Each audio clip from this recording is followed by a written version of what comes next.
We are delighted and fortunate and very grateful that Father John could be here with us today, opening this celebratory event, in a sense. Father John was the first principal and one of the founders of the Institute, and his original vision of a faithful and honest orthodoxy, of openness and dialogue, of friendliness and valor, has remained at the core of our Institute up to this day, as an ethos and a conceptual thread, if you like, that has coursed through the history of the Institute, something we have often perceived to be our very identity. Even these days, when we speak about the vision of the Institute, we find ourselves going back to the paradigm Father John established nearly 20 years ago. And Father John has been for us a worthy model, an inspiration and a mentor, both in the sphere of the academe and in the pastoral field. So it is very fitting and very important to have him with us at this celebration, so that we may continue to be inspired by his example and by his vision. Father John has traveled to be with us all the way from New York, where he serves as Chancellor of the Orthodox Church in America, but also as an Associate Professor of Religion and Culture at St. Vladimir's Orthodox Seminary. We are very excited, as he will be speaking to us today, about the early history of the Institute's founding and about the vision which inspired it, and of a pan-Orthodox academic institution in an ancient and important university city like Cambridge. Father John, thank you for being with us. You have the floor.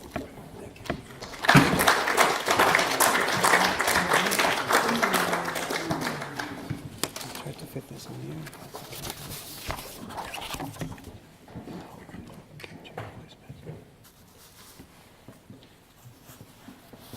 Does that work?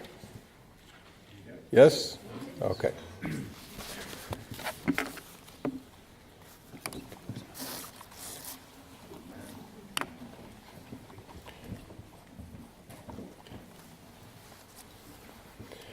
Well, thank you for that kind introduction, and it's wonderful to be here. I feel it's something of a miracle that we're all here, because although Cambridge represents a place of intellectual power, I have to say that the Institute over the 20 years has experienced many difficulties and weaknesses that have reflected God's grace that comes through that weakness. And I also have to say that the founding of the Institute was not born out of any great vision of, say, intellectual power, but it was born out of weakness. And so as I was thinking about being here with everyone, several texts came to mind.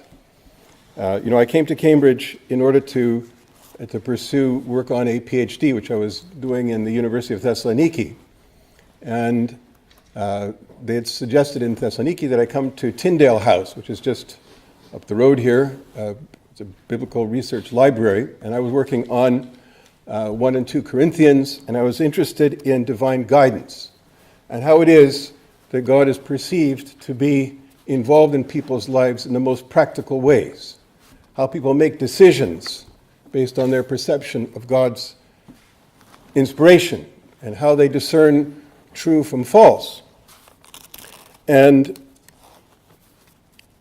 when I came to Cambridge, so I'm going to name you the 3 texts that I have in mind, and I'll say more about that later. From 2 Corinthians chapter 12, I will boast of my weaknesses, for my strength is made perfect in weakness, is what God says. And then another text from the 1 Corinthians chapter 16, stand firm in the faith, be courageous. And then in chapter 2 of 1 Corinthians, I decided to know nothing among you except Jesus Christ and Him crucified. So let me begin with the weaknesses.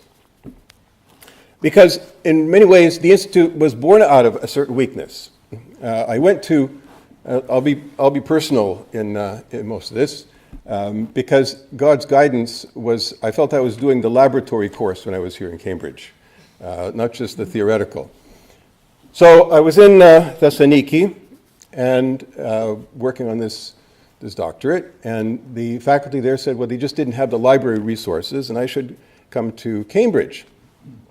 And so I made a visit to Cambridge. The Tyndale House is an amazing resource where people can, it's a combination of already established scholars on sabbatical and then PhD students pursuing their research. So it was an ideal place, and I wanted to come. And I was grateful that the suggestion had been made that I come. And so I went back to Greece. I was living there at the time with my wife and 3 children, and contacted the British Embassy in Athens to find out what I would have to do to get a visa to come to live in England. I had to support 3 kids and the wife. And they said, sir, we've looked at your records. You don't need a visa. You are a British citizen. So that was piece of divine guidance number 1, in the sense that my father was born in London, and his citizenship, which I didn't know, passed down to me. So I do carry a British passport, which was extremely useful coming to England. And then we had an amazing welcome at Tyndale House, mostly evangelicals of one sort and another. I was the only Orthodox. Amazing welcome there from the Orthodox community. I just felt that God had opened doors. We had a place to live on the university housing. But my plan all along had not been to remain in England. The plan had been that I would get a PhD, go back to the United States, teach at St. Vladimir's, and that would be it. And then, so I got a call in 1996. Father Thomas Hopko was Dean of St. Vladimir's, and offered that I should come and interview for a job at St. Vladimir's, which seemed that was the normal plan. That was supposed to happen. I went there, made presentations, taught a class, gave a presentation to the faculty, and then 2 months later he called back, very distraught, and he said, I don't know what happened, but this isn't going to work. There was no future for me there. And there I was, February 1997, not knowing where I was going to go, what I was going to do. The obvious thing was to return to the United States, find something to do. There would have been a parish somewhere, maybe teaching somewhere else. And then out of that, which I have to say was really a moment of despair, maybe not despair is not the right word, but it was a moment of confusion, talking about crossroads, not knowing where to go. So my wife and I, my niece, we sat down and we asked each other, well, if we stayed here, could we do anything that might be of help? Here we are in Cambridge, and we thought about it, and you know, there are amazing people teaching in the Orthodox world here in Britain, but there was no institution. There was no institution. And we thought, well, what if we asked around and thought about starting some kind of Orthodox institution? What would happen? So we sketched out some ideas. This was late February 1997. And then I started walking around Cambridge and talking to a few people. I had met Rosalind Paul, who was the secretary of the Faculty of Divinity in Cambridge. She's the sister-in-law of Archbishop Rowan Williams. And I said, well, you know, I have this crazy idea. Who should I talk to? She said, why don't you talk to Professor David Ford?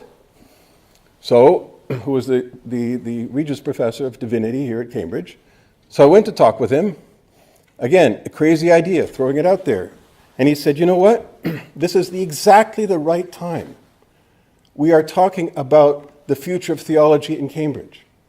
Up to this point, Orthodoxy has been a kind of Oxford thing. That was a quote. And we don't have it here. It's a gap. And he was particularly interested in Orthodoxy, not simply as a historical study, but its contribution to contemporary thinking in theology. And at the very same time, he was thinking about bringing over a young scholar from Russia who had just received his PhD under Metropolitan Kallistos, then Father Ilarion Alfeev, now Metropolitan Ilarion. And he was already in process of doing that, and he had already also been working on getting an honorary doctorate through the assistance of Irina Kirillova honorary doctorate from Metropolitan Anthony Bloom. So from his perspective, everything was coming together. So that was March 7th, 1997. And he suggested I go and speak with the Cambridge Theological Federation, which is an amazing consortium, ecumenical consortium of theological schools. And they had just admitted a small Roman Catholic institution, the Margaret Beaufort Institute for Women. And he said, go talk to the Federation and see what might happen there. Well, I didn't know anything about the Federation. I had sat in on a few courses at the Cambridge Faculty of Divinity on Morna Hooker's lectures on Paul, but I didn't know the Theological Federation. And then as it happened, Denise and I think it was, what date did I have down here? It was March 18th,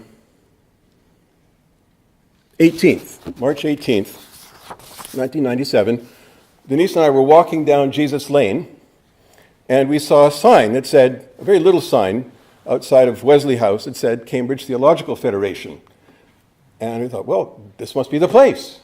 So we went in there, uninvited, unannounced, and happened to find Chris Wright, who was the executive director of the Cambridge Theological Federation, and told them about this conversation we had with David Ford, and what do you think about having an Orthodox institute here in Cambridge? And he thought that was a great idea. And so one thing led to another. We started talking to other people in the Federation, and started to write up. Oh, no, that's not right. I called then Bishop Basil, to say, Denise and I have had this idea that we're just sketching out here. We've talked to a few people. What do you think of this? He said, write it up. We'll have to share it with Metropolitan Bishop Kallistos and lots of other people, but write it down. So one conversation after another, we wrote things up. March 31st, 1997, wrote a proposal which was sent around to Metropolitan Kallistos, Father John Binns, Father Andrew Louth, then just Professor Andrew Louth, many others, and got feedback on this crazy idea of starting an institution here. David Ford had been very clear that Cambridge is a place of institutions, of long memory, that outlasts individual people. And that has proven true. When you think, even in this tiny little institute 20 years ago, there aren't that many who are still there from those first days, when we had our opening official meeting of the working group, which was March 26, 1998. Institutions last. But this particular institution, I'll go back to that phrase, it begins in weakness because that's where God's strength is. Every day, I used to ride my bicycle to Tyndale House and go past Selwyn College, the doors of Selwyn College. And over the doors of Selwyn College, there's a phrase in Greek, stikete en ti pisti, andrizeste, stand firm in the faith. Stand firm in the faith. Be courageous. Literally, be manly. And, of course, riding your bicycle in rain, sleet, cold, that was a good reminder every single day. But that's part of the Institute's birth, is out of that kind of experience. There were, in those early days, after good responses came from people. Father Drager spoke about people. So many people thought this was the right time, back in 1997, to get things going. But it couldn't have gone without assistance. And so there were two very generous anonymous donors who made it possible for me to work virtually full-time for 2 years to do all of the institutional work necessary to set something up, to talk to more people, to work with the Cambridge Theological Federation, to get the paperwork. All those things that took time were funded by these anonymous donors who made it possible. And then when we opened in 1999, it was because so many people had been involved. And they'd been involved from the beginning in the sense that they thought this was a good idea. They felt it was important to be in a place of academic excellence, to reach out to Orthodox, to try to be a permanent presence, but also to be as the late Father Sergei Hackl, at the very first meeting of the working group, said it was important to be orthodox, but to be generously orthodox. And no one in that working group wanted to be separated from the academic and theological community in Cambridge. It was important to be in the center of the academic community and in the center of the ecumenical community, and that orthodoxy would benefit from that, not from any isolation, but from being able to a give and take in the middle of that whole life. There's so many other things that really could be said about the people involved. Joy Tetley, the Reverend Joy Tetley, was assigned by the Cambridge Theological Federation to help shepherd us through. So that was kind of interesting because she was the only woman in the midst of a group of men, Orthodox men, and so she often, Orthodox can be a little fractious from time to time. You may not have noticed that, but Joy Tetley was able to calm waters on more than one occasion. And then there was Dr. Eamon Duffy, who was at Magdalene College, but he at the time was chairman of the Faculty of Divinity. He was assigned by the faculty as our faculty contact, Roman Catholic. I have to say, as a side note, when the new Faculty of Divinity building went up, on the doors there are various etchings, different sayings from different religions. And the Christian saying was from Proverbs chapter 9, verse 1. Wisdom has built her house. And when I was speaking with him, I said, in the Orthodox world, that verse is associated with the Mother of God, with Mary. Wisdom has built her house. And he said, that's true also in the Catholic world, but don't tell my colleagues. So many people, so much goodwill to make it possible to bring a vision to life. And that vision, as I'm looking through my papers, I've moved around a lot. I was in Canada from 2003 to 2011, then in New York from 2011.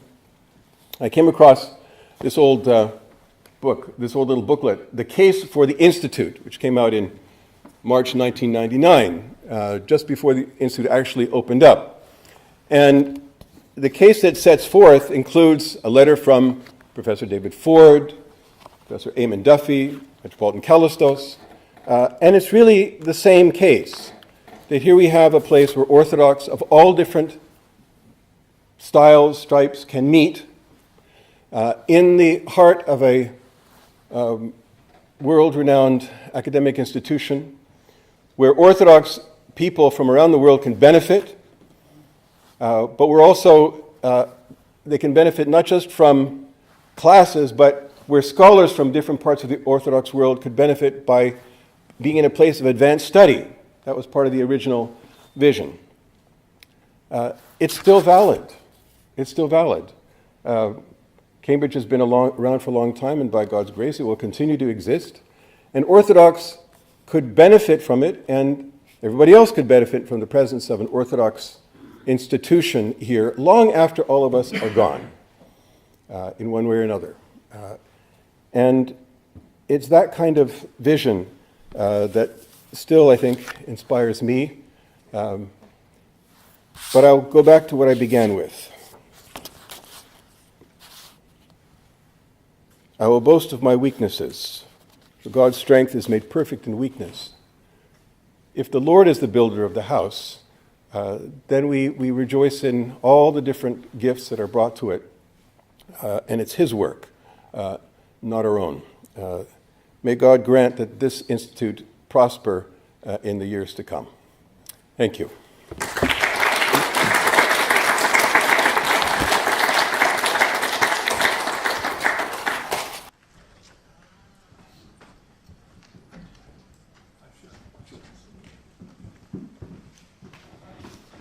We could take some questions for about 5-10 minutes. So if you have anything to ask Father John, now's the time.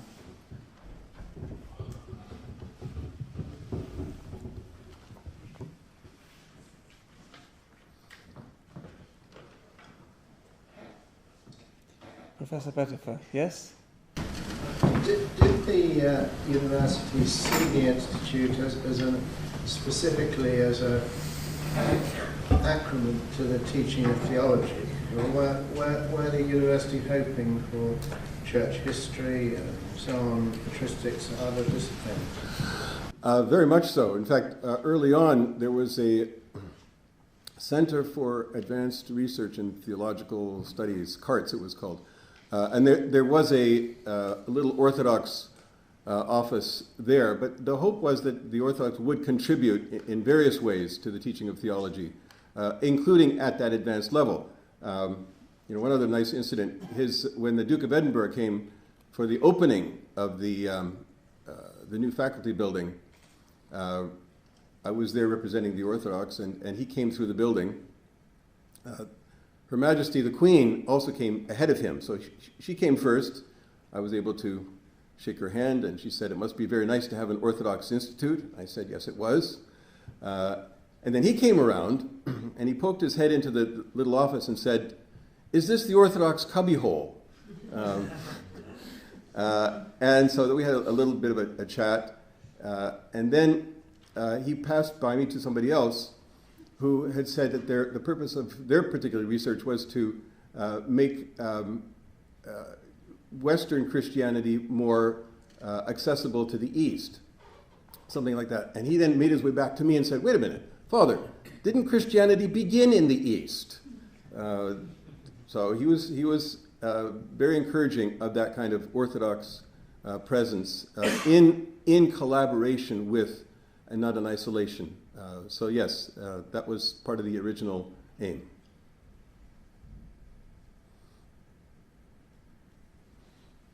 Mary?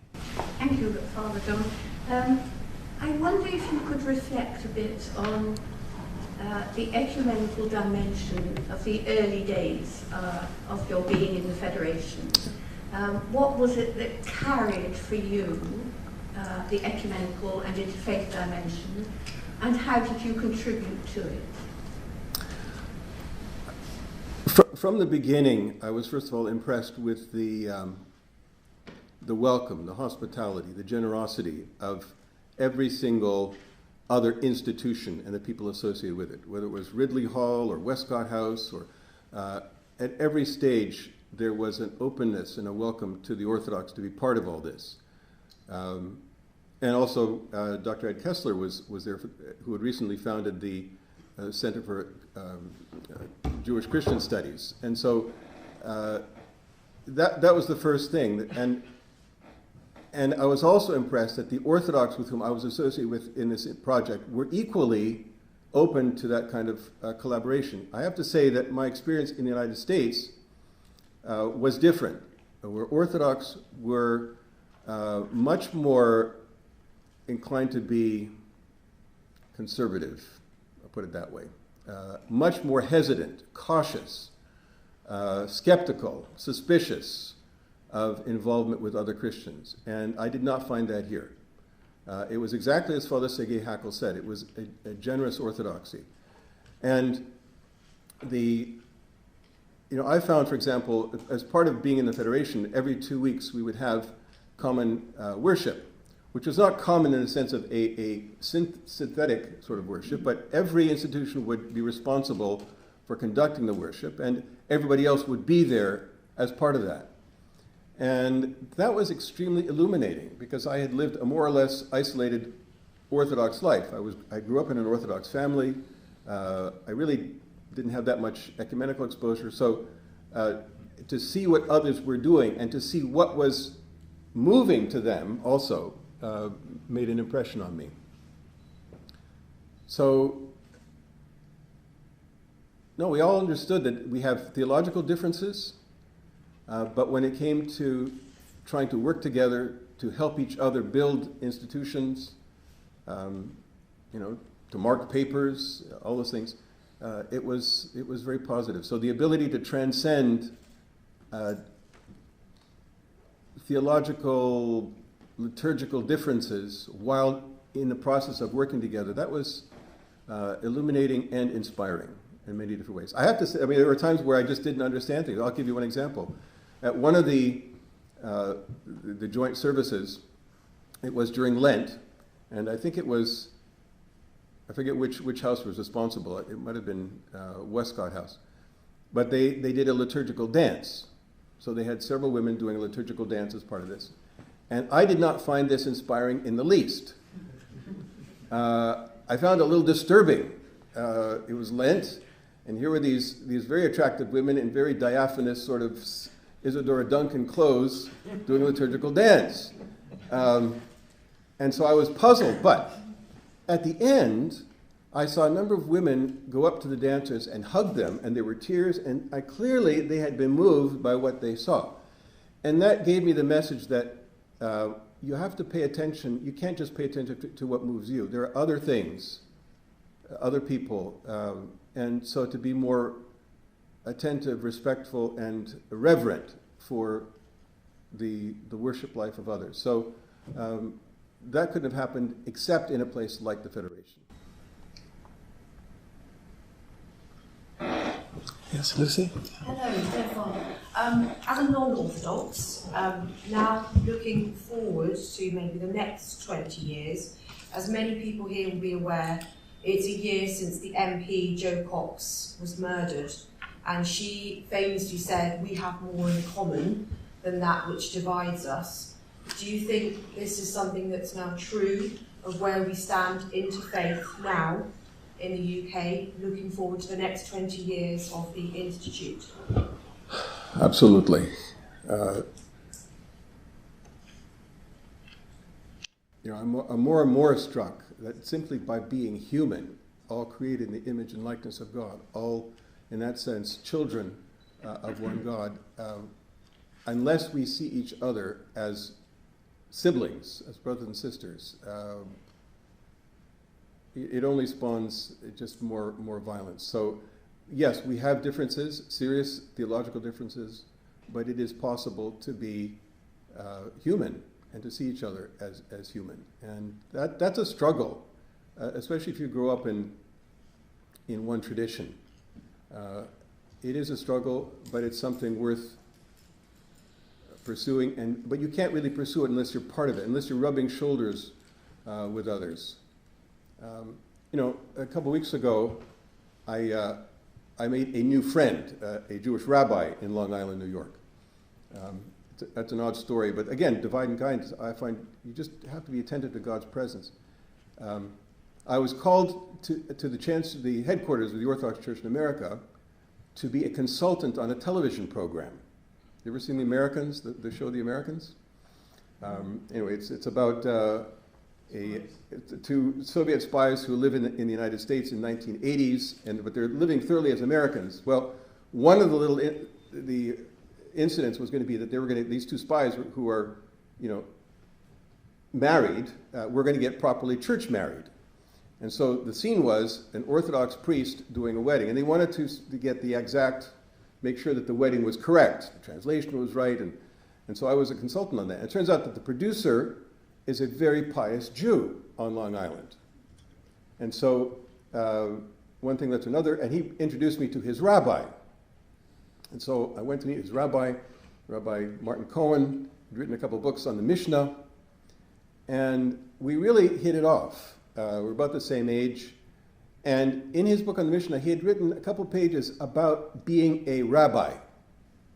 And it was such a good description of normal pastoral life that I gave it to my students. I teach one course in the Doctor of Ministry program at St. Vladimir's. I gave it to my students who also felt this was a really realistic picture of pastoral life. So I use that as an example of the kinds of common ground that can be found across religions unexpectedly. That can be a bond there. So yes, definitely. That's a long answer to your question, but yes.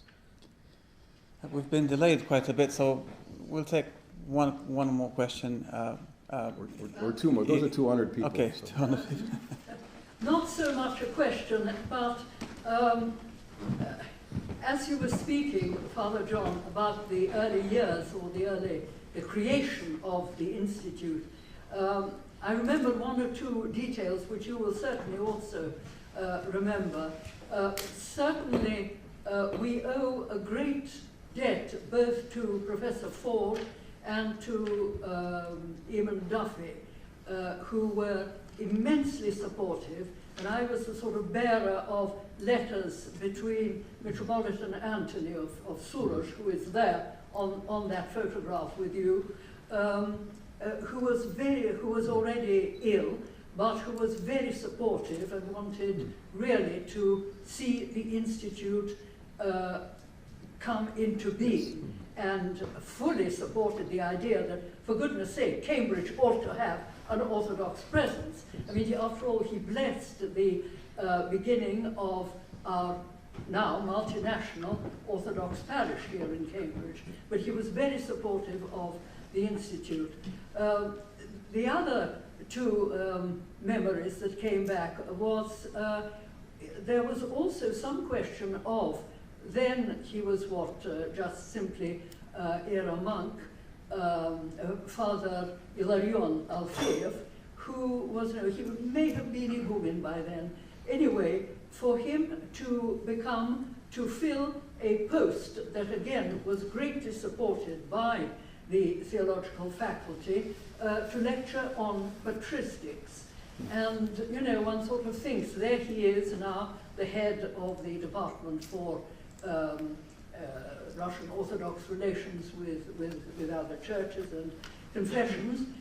What would have been his life had he been able to take up that post? He is immensely prolific theologically, as we know. I don't know how he manages. One book comes tumbling out after another, great big sort of doorsteps, as one calls them in Russian. But very sadly, we lost this post because the then secretary of the theological faculty, who should have applied for a residence and working permit, forgot to do it at the right time. And so we never had the now Metropolitan Ilarion as a lecturer, would have been a young, very dynamic lecturer in patristics. The other two things was that extraordinary opening of the new building of the Faculty of Theology with its tiny sort of Orthodox chapel with the icons in it, to which, and it was really the opening of the faculty building that the Duke of Edinburgh came. And I don't know, I'm sure you remember his first quite extraordinary sentence when he sort of looked at all of us there and said, well, you're probably wondering what I'm doing here. I was born Orthodox. Yes, I am Anglican, but it is really like an added string to the violin, which was rather a sort of interesting testimony. So, may I add those sort of... Yes, I remember memorably Prince Philip saying, I didn't give up Orthodoxy, I just added the Anglican Church. Exactly. And as for Metropolitan Anthony, he was very supportive, but he had to come through a kind of skepticism about it because he was worried that theology in his past, when he saw it, it had been too institutionalized. It had been too clericalized. It had become a kind of automatic professional path, and that's exactly what he wanted to guard against. He wanted to be sure that theology remained something that invigorated the spirit and didn't just create a pathway for a profession. A living thing. So he was right to be skeptical from that point of view, and that was good. And Father John. His last lecture outside London, actually at the Institute. Okay, one last question from Father John. Just a reflection, really, following on from the previous questioner, really about the sort of faith context. We talked a little bit about the university, the Faculty of Divinity and Federation, but a lot of us in the middle of Cambridge are growing increasingly conscious of the changing nature of the university.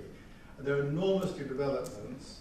I'm told that we have 3,000 postdoctoral researchers, none of whom have a college connection. We're the largest postdoctoral research institution in the world, and yet the traditional chaplaincy structures don't reach this public university at all.